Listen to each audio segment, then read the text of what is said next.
Welcome, everyone.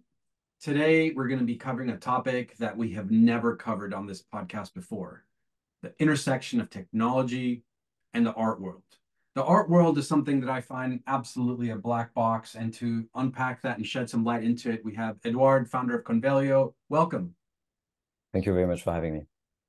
So, Edouard, I think I'm probably not the only one listening to this that has no idea about the dark sides of the art world. To some extent, I have the romanticized view of a painter or somebody who's built some sort of art portfolio.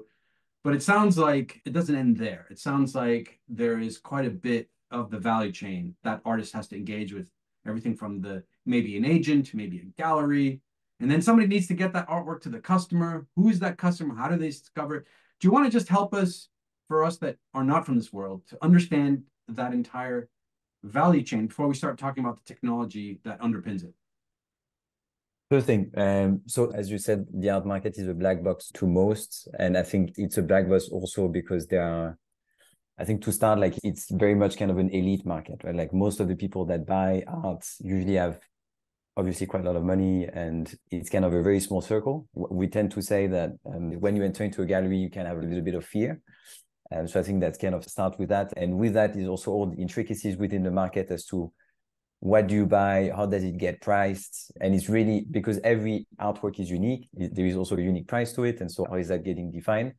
And so that whole dynamic is pretty hard to understand. So what I can do is maybe walking you through the journey of a collector. And so as a collector, typically when you enter into an art gallery, you will see different kind of artworks, right? You can have what we call primary artworks, so like fresh paintings that just got created by the artist. And then you also have what we call the secondary market, right? So like artworks that have been sold and bought again and sold again and so on and so on, right? And typically a Picasso would be a secondary market.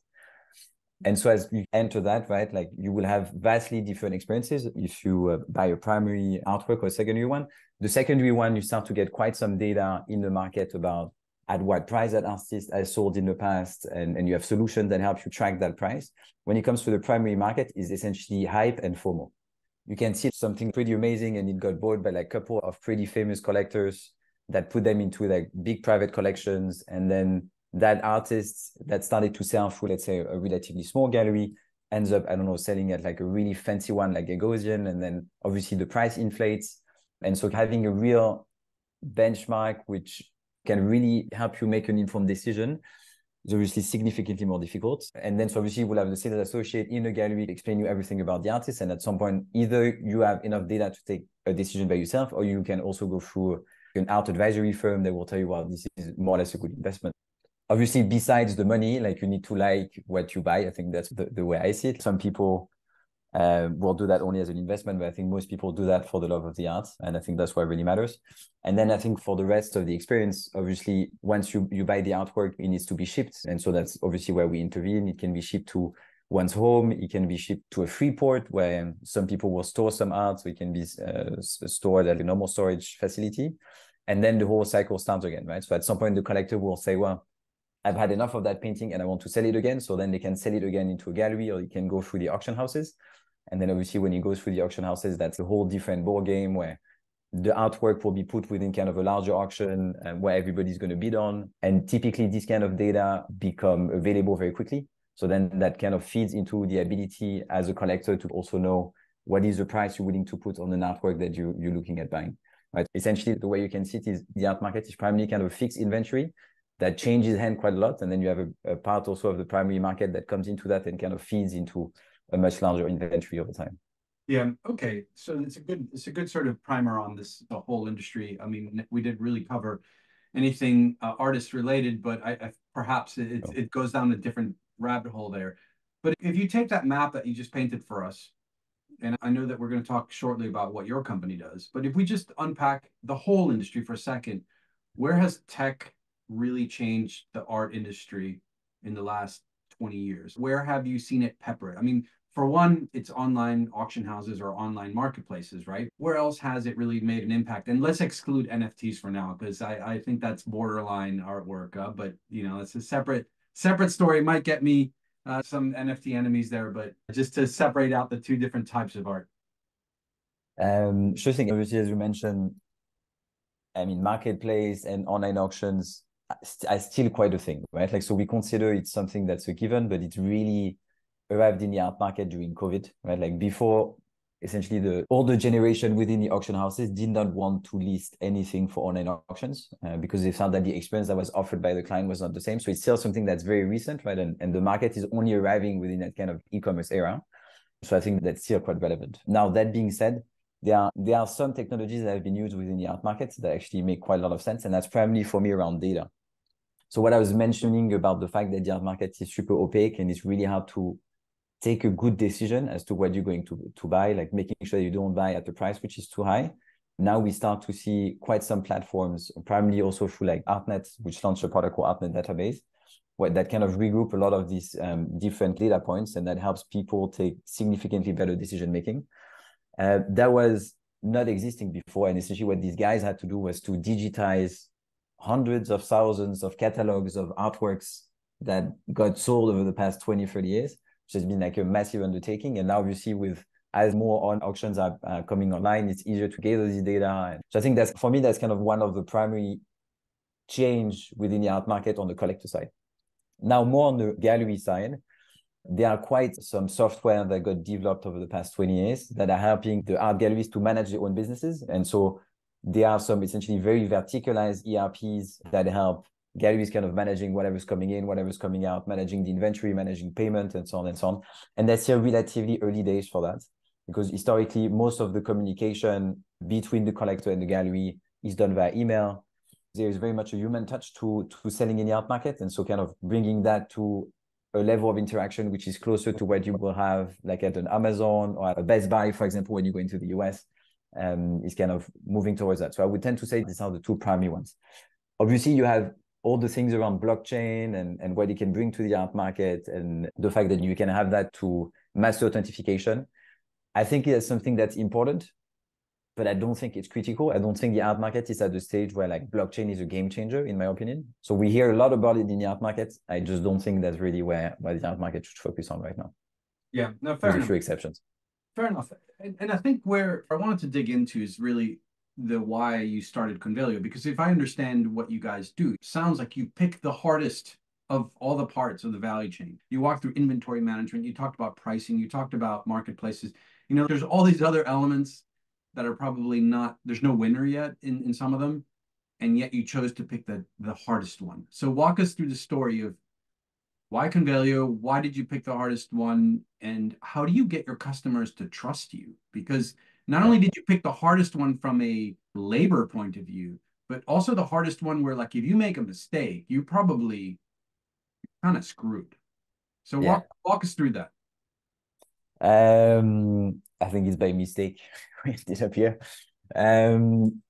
No, so the story is, I mean, is honestly is very much linked to the story I have with my co-founder, Clément. So we both really started. I mean, our real first job was at Rocket Internet in Berlin, where we primarily did operations. So we were in the same team and we got along super well. And at some point, we're like, we need to build a company together.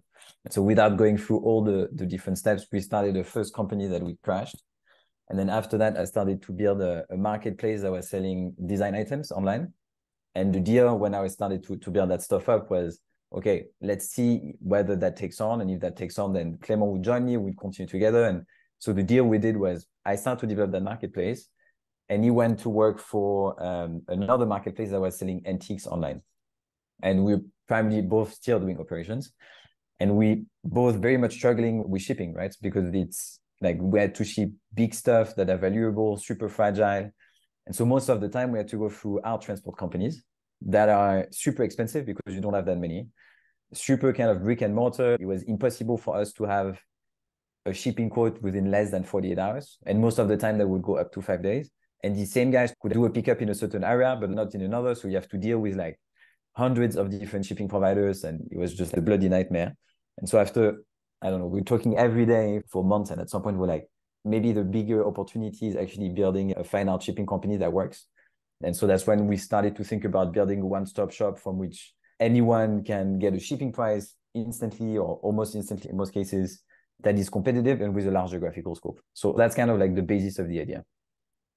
Now, on building trust, honestly, we've done that progressively, right? Like, so when we started, we were primarily working with, let's say, furniture brands are doing some really nice furnitures. We're working with antique dealers. And so the maximum at the time, the maximum commercial value we would ship for an object would be, I think, max 15,000. And if you would go above 15,000 because we had no money, we're like, well, are we sure we want to do that? Because if we break that stuff, then we have no money left on the company, right? So that was kind of that level in the really beginning. Then what happened is we started to do a lot of work with antique dealers in London, in Paris, and in Italy. And at some point, we got contacted by First Dibs, which is like this large marketplace for antiques in the US. And we're like, okay, we see our dealers are using you guys to ship from Europe to the US. Do you think we could extend the partnership and you would work directly with us, and so on and so on? And so that's what we started to do. And from then on, we started to increase the commercial value of what we were shipping. And we started to work with, let's say, fancier antique dealers. And after a while, we got an intro to Christie's in France. And that's when we really started to do art, right? So they started to give us initially artworks that were below 100K in value. And so that was a fairly similar value chain from what we were doing in the past. And then progressively, we went on from working with Christie's, with the other large auction houses, to, let's say, we went from like tier 3 galleries to tier 2 galleries to tier 1 galleries. And then we obviously adapted our offering to make sure that we could cater for these different needs.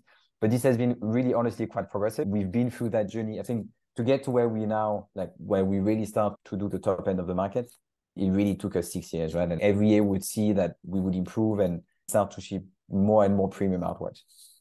Yeah, I want to unpack some of that. You've done a great job of narrating how it happened organically and over time and incrementally.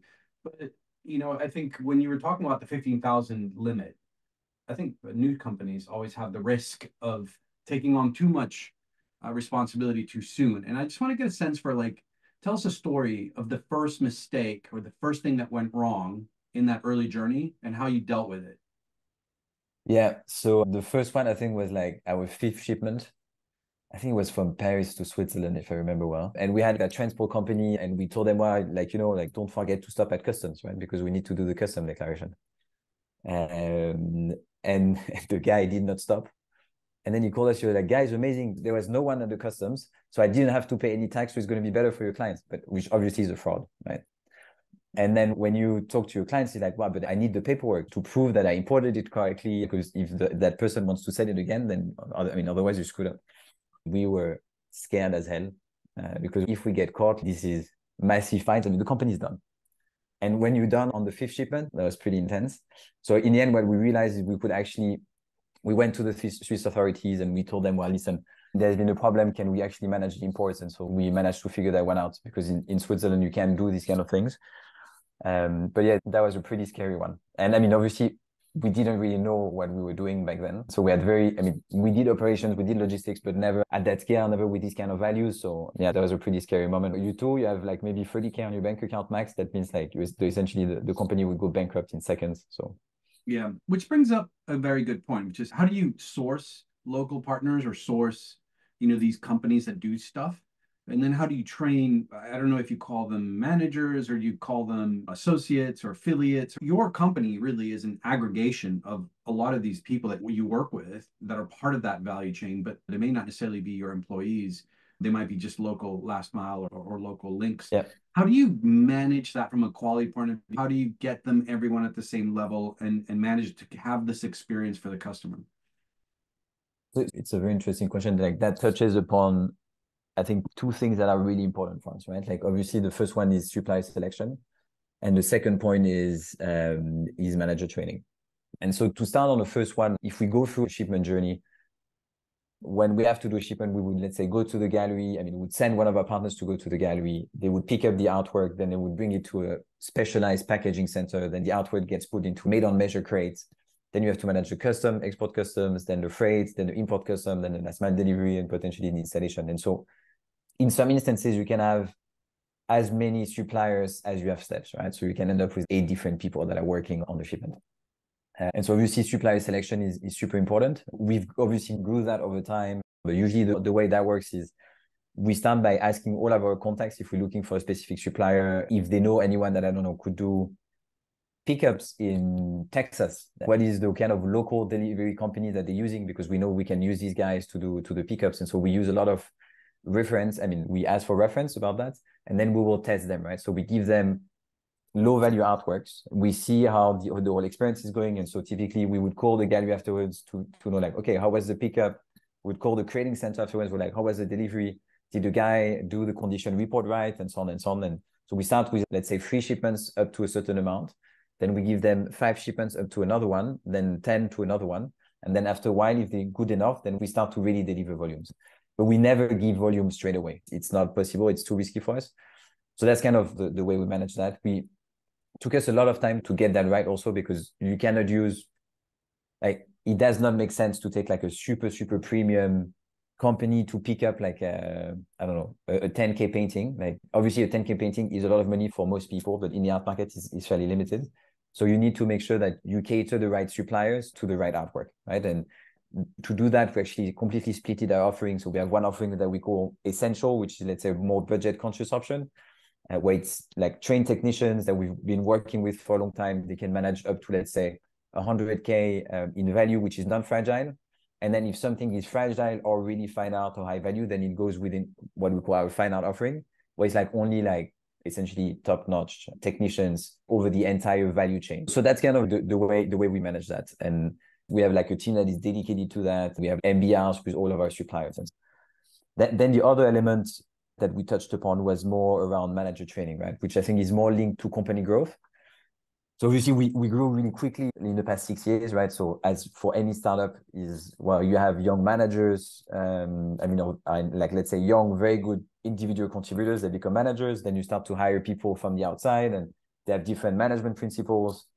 And so it's like, how do you bring everybody to the same level and like the same understanding as to what you expect of a manager? And obviously for us, primarily in operation, it's super important, because if we do a mistake, as you mentioned, that could kill the company, right? Like when you transport a 10 million worth painting, you cannot screw this one up. Obviously, you have insurance and so on, but the damage on the brand would be so massive. I don't really know if you can manage to recover from that.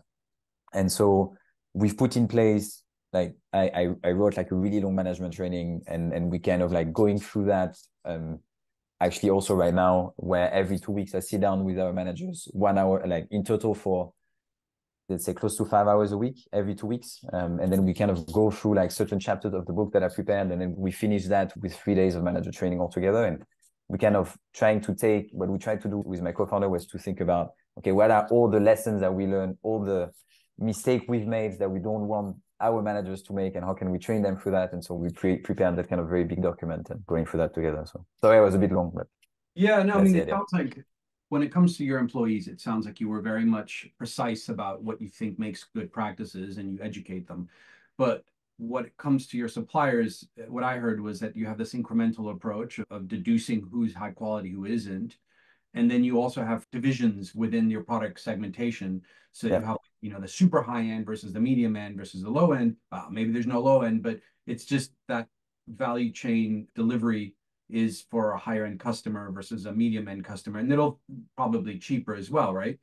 But that brings up another interesting question, which is these people weren't unemployed before, right? These suppliers that are like high tier, you referred to them as super experienced technicians.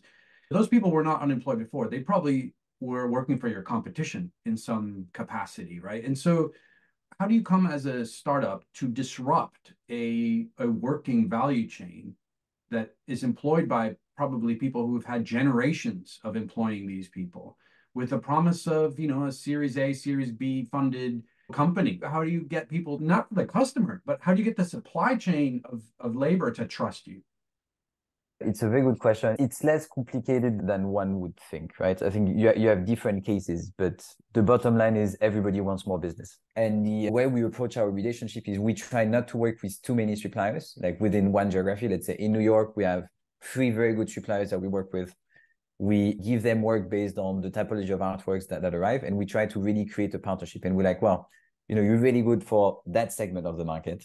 If we work together, if you respect our processes, we're going to shoot at you quite a lot of volumes, right? And so in quite some instances, in like when we start to work with a supplier, we actually really start to give them a lot of volume, and it's steady volumes, right? So they know that by working with us, they will have a steady kind of revenue stream that's coming in. And so obviously that puts us in a situation where we like, well, we give you a lot of volume. We kind of create kind of that base that can allow you in a lot of cases to get the company running. And then whatever you take on top, it's pure profit. And so what we do is we build a partnership with them. We obviously negotiate better prices, and then that's obviously savings that we pass on to our collectors. So that's the way we create it. Now, after 6 years, we know most of these suppliers very well. And so it's like they kind of part of the extended family to a certain extent. Like I was in New York twice over the past 2 months, and every time I go, I would meet at least like one or two suppliers. And so that relationship with the suppliers is super important. It sounds like the answer is pay them well and treat them well. Yeah, exactly. It's as basic as that.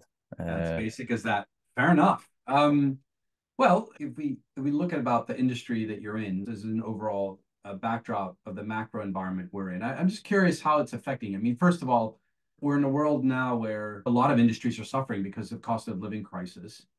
And the art world seems to be somewhat impervious to that because of its clientele. But maybe walk us through a little bit of like how the world has been affecting you. Everything from oil prices might change the pricing of your deliveries, and how do you factor that in? How do you factor all these things, externalities into the cost of shipping and the risk? I'm assuming, I have no idea where your art goes to, but I'm assuming it probably ends up in some places where you might not want to take the sort of geo risk. So walk us through how the last 2-3 years of challenges, COVID, Ukraine, everything that's going on, how is that affecting you? Well, it was tough. I think that's fair to say. Yeah, it's been a challenging couple of years, right? And I think we can take that by looking at three perspectives, right? Like we had the intersection of three markets, right? So obviously art, logistics, and tech. And these three markets have gone through significant challenges over the past 2-3 years. So I think started with COVID. For us, what has been difficult is, in the beginning, the art market could not sell. Like there's primarily a brick and mortar industry. Before they were able to move all of the auctions, all of the sales online, only a fraction of the transaction were happening online. So, we had 3 months and a half when nothing happened, and we're like, okay, do we need to do a layoff? That was literally something that we were considering. And after a while, I don't know, within a couple of weeks, the whole market moved online, and then it kind of exploded. So then we were faced with another problem, which is, okay, now the size of the team is too small, right? So like you start to have overworked colleagues, and it's like, how do you manage all that inbound? And then obviously on the other side, you have your investors saying, well, guys, this is amazing. Like we need to keep the ball rolling. Like you need to hire people more. I mean, you need to hire quicker, and you need to train them faster, and so on and so on, right? And trying to do that while keeping a steady quality is also not super, super easy. So that has been like kind of one of the challenges that we had to go through, like from a growth perspective. Now, kind of more recently, what has been really painful was the war in Ukraine, right? So, I mean, war in Ukraine and kind of the exit of COVID, right? So at the end of COVID, everybody had kind of like a lot of cash. And so like people started to buy a lot of things, and that put a lot of pressure on supply chain. At the same time, you had the war in Ukraine starting, where the cost of oil skyrocketed. And so our own cost base for a big part of value chain increased by close to 40%.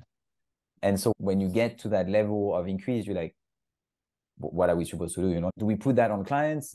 Do we take the hit ourselves? But if we take the hit ourselves, then your burn increases. So what do you want to do? You need to let people go. Obviously, it reduces growth if you increase prices too much, right? So it took us a while. It really took us a while to kind of figure that one out. What we tried to do was to balance that price increase, and so put a bit on our clients because we're not able to absorb it. And then part of that was on us as well. So, we were in kind of like that in-between situation, which was not super healthy, to be transparent. It was kind of pretty hard to navigate. And at the same time, we entered that kind of like post-craziness tech fundraising period where it's not so easy to raise anymore, right? So like you need to actually drive the company to profitability.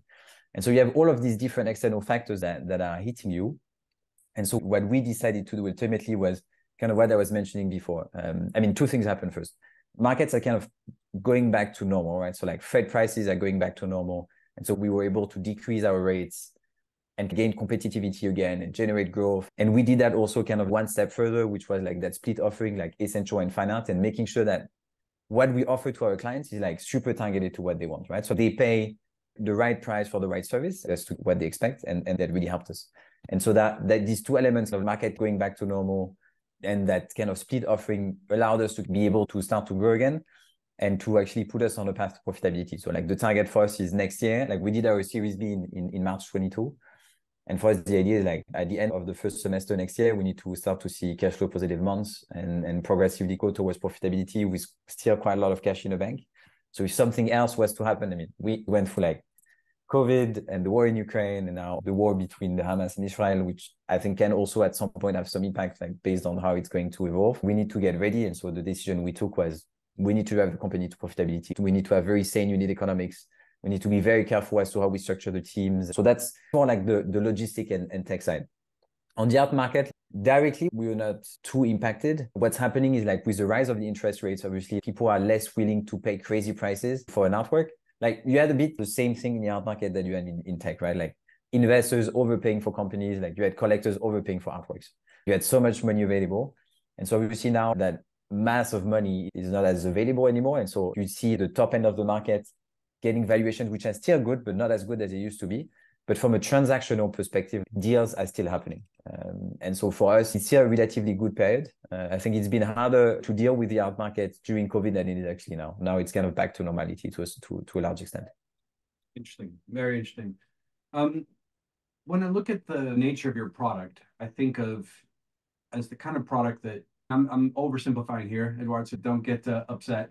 If I look at it, you are the experience that gets the thing I purchased to me more than you are in any way something that I retain after I receive my art. In other words, I receive my artwork. Convelio was a bit of an enabler, but it's not something I emotionally connect with.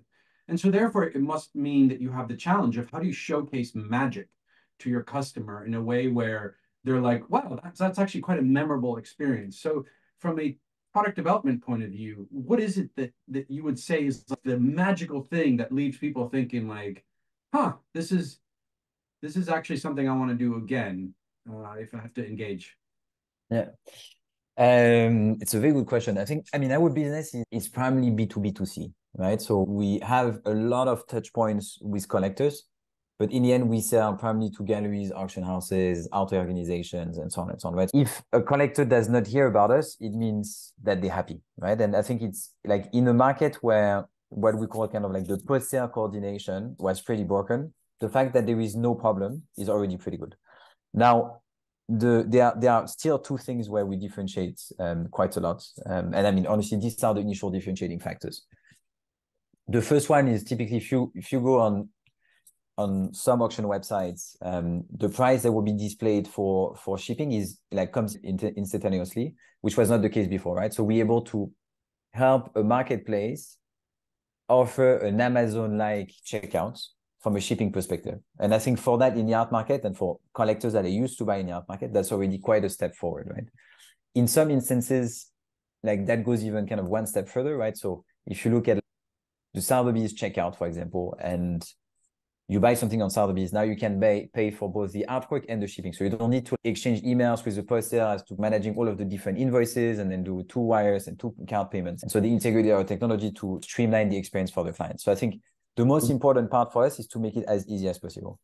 Where we are, I think, more memorable, because getting a prize is no crazy magic. I mean, it's our algorithm. For us, it's magic. For them, it's like just normality, right? Because obviously, I mean, in the e-commerce world, you get that every day. I think where we're more memorable is more typically when we get to the communication with the collector, right? So as we organize the delivery, we have some human touch point, like manual touch points, and then we also have tracking, right? And we built the industry first end-to-end tracking. So when we arrived, there was no tracking, right? You could get tracking if you were to use like a FedEx freight, for example, for part of the value chain. But if you do what we call air cargo, so if it's something that's pretty expensive, then knowing when it gets picked up, when it gets packed, when it goes through customs, and being able to deliver the same experience as a DHL, but from the time it gets picked up to the time it gets delivered and installed, and with like having an accurate ETA, is actually something that people really enjoy. And that's where also we push our brands quite a lot. And in parallel to that, we also have a lot of communication and making sure that we have the best customer care possible, right? Like, I mean, we're obviously a service business, which is strongly tech enabled. And so we use tech to make sure that we can offer the best experience possible. And then on top of that, we have the human touch that comes on top to make sure that we offer the best experience possible. So that's where we're more memorable in the end. Yeah, it's funny, like I think about the role startups have in creating new customer service experiences. And I see two types of companies that end up getting created. The ones that hide their customer service behind email or a contact form, and those that put it up front. And I'm not just talking about calls, especially with the kind of things that you guys ship. I mean, I would expect people to be available, you know, and it's a tricky decision for startups to make because it taxes their team members. I know some companies that have their employees on a rota to deal with customer service because you know it's just that taxing. So it's a tricky decision, and it sounds like because of the nature of your work, I mean, it is a requirement, but it is Yeah. always a tricky decision for startups to make. No, I Did we mean, for sure. It's a big investment, obviously, because you don't automate everything. So that's an investment we make towards offering the best quality possible. But that's not something we can really compromise on in our industry. talking about big investments? I mean, obviously you've raised quite a bit of money, Series B, one of the largest for your industry in terms of funding. But you know, we're talking about these topics of scaling, you know, whether it be customer service and employee and costs associated with that, but also acquiring other companies, you know, where sometimes those companies in supply chain are companies that really are best placed to be within your remit of control. Tell us a little bit about your recent acquisition and where that sits and how that's changed the landscape. Um, What maybe add to that, what advice do you give to companies about acquiring other companies? yeah. And so I can give you the context and then the advice. I think the context, quite simply, was the market in the UK is centered around London. And so in London, a lot of our suppliers were actually our competitors because they would do kind of the whole value chain, right? They would not only do pickups or not only do trading, like they would really kind of manage the whole thing, right? And then after a while, we realized that we were bidding on the same jobs, you know, which makes no sense. And so we had kind of like that thing, right? Like the other part was that in the UK, we started on the tier 3 side of the market and we wanted to go up market all the time. And so we started to look for a company that could kind of fill in these gaps, helping us manage the value chain ourselves end to end. So actually having a little bit of assets to serve London better and making sure that the quality of these guys would be good enough that we can, you know, transport a, I don't know, $100 million painting and that would not be a problem, right? Which is a different ball game. And so we shopped around, right? And after a while, we started to work with that company called Convelio. And I mean, from an operation perspective, the guys were like a Swiss clock and it was working super well. Everything was super organized. The guys have been doing that for the past 30 years. Obviously, very different culture from ours. We are tech-enabled business, mostly young people. They are brick and mortar business, not as young. Let's put it like this. You have to kind of mix these two words together. And yeah, I think it's been a massive learning experience, I think, for them, for us. We've learned even more about our own jobs than we had in the past. And they learned also about new ways of working.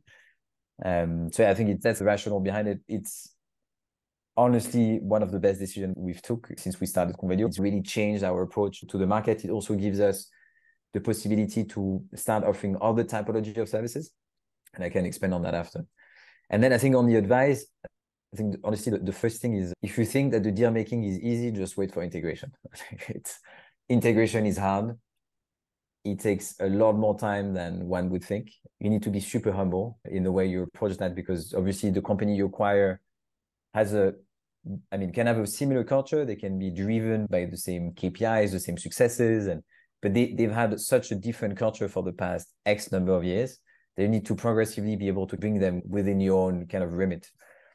And that takes a while, right? And the integration, particularly in our industry, we have to merge IT systems and make sure that our system connects to theirs and so on and so on. That took a lot longer than what we expected.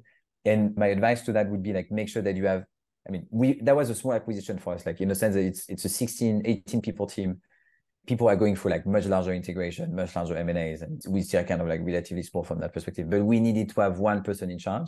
That one person in charge covers all of the topics and is able to come back to us and be like, well, we've seen that issue and so on and so on. But that comes to you back as like a really structured information. And that person then dispatched within the different teams, like, okay, well, product and tech, you will work on that. Operation, you will work on that. HR, you will work on that. Finance, how do you manage to bring that, all of that under one P&L, you know, like all the different kind of things. And you need to have one person that's accountable. And so, yeah, I think the advice is get ready for integration, make sure that someone has all the accountability in the world to do that integration work. Yeah, I mean, I think the key thing that you brought up that sort of caught my attention is the cultural alignment issue, right? Because you were joking when you talked about age, but you know, a 30-year-old company versus a 6-year-old company and getting people to respect you and feel like you have their best interests in mind is not an easy task. It can be very tough. In the beginning, it was more, what was I think was really difficult who has more ways of working, right? We use very different tools from Slack to Miro to whatever software you can use within your company to manage your business. I think they would essentially not think they ever heard of, right? And so how do you bring them into these tools?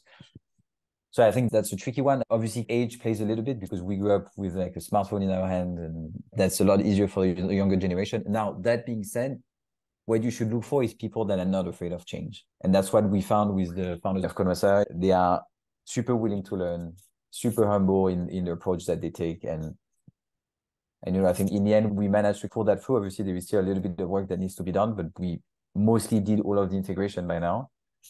And that happened because they were willing to listen, we were willing to listen, and we wanted to work in the same direction. And overall, it's a partnership, and you just need to make sure that you understand who you're getting in bed with. And that's something that's quite important because obviously you want ideally the founders to stick around for an extended period of time so they can help you drive the business as well. I mean, these guys have created a successful business. We want them to stick around.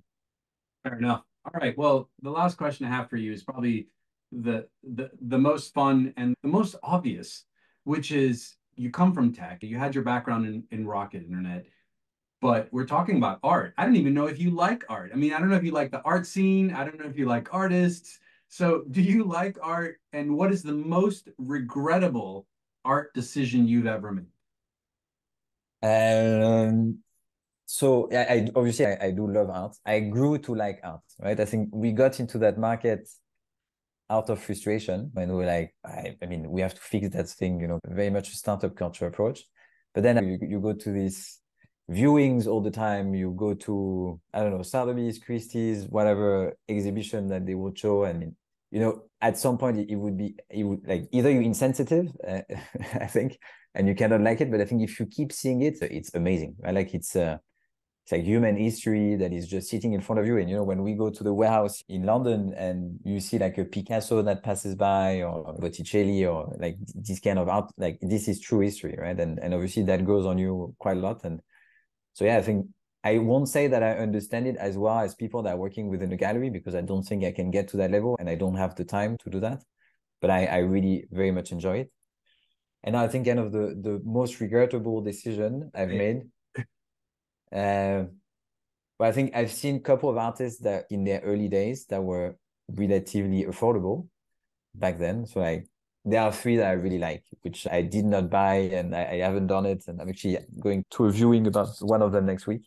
So like Yohan Marian, Shoshibuya, and Kehinde Wiley, and which are like three of my favorite artists. And they were relatively affordable a couple of years ago. And I did not buy them. I was like, yeah, at some point I will do that. I'm not sure I want to invest my money in that just now. I mean, obviously we were not paying ourselves a lot. And I'm like, yeah, damn, that was very stupid. I should have made that investment. It's like, I think it's the same thing as with angel investing. You're like, yeah, whatever, we'll do the next round. And then you realize, wow, that was dumb. Like I knew these guys were good. Why didn't I put money in the first round? So I think it's quite similar to that FOMO that you can get when you invest, I suppose. There you go, guys. Art is just like angel investing. You Exactly. get the same regrets and maybe the same returns. Who knows? Edouard, it's been an absolute pleasure chatting with you.